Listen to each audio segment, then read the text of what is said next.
खुश नसीब है वो भाई जो बहनों का मान है।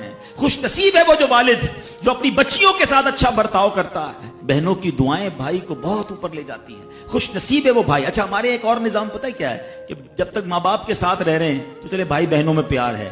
अब भाई बहनों में शादी हो गई, सबकी शादियां हो गई और माँ बाप चले गए, तो अब नॉर्मली लोग अपनी बहनों को इग्नोर करते हैं। अब यार मैं तो अपनी बीवी को देखूंगा, अपने बच्चों को देखूंगा, अपनी कमाई को देखूंगा। नहीं, अब भाई का काम है कि वो वालिद का किरदार अदा करे, बहनों को ये एहसास दिलाए कि तुम्हारे माँ बाप चले गए हैं मगर तुम्हारे भाई जिंदा हैं। हर मुश्किल में तुम्हारे भाई तुम्हारे साथ खड़े होंगे।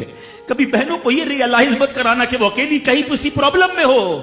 वो अकेले में सोचे कि मेरी माँ होती तो मैं किससे माँ से बात कर लेती, बाप होता तो मैं बाप से कह देती, भाई को क्या कहूंगा तो सुनता ही नहीं है ऐसे भाई आज भी कि बहनें उन्हें अपना दुख भी शेयर नहीं करती हैं, बल्कि भाइयों को पड़ी ही नहीं है बहन किधर गई।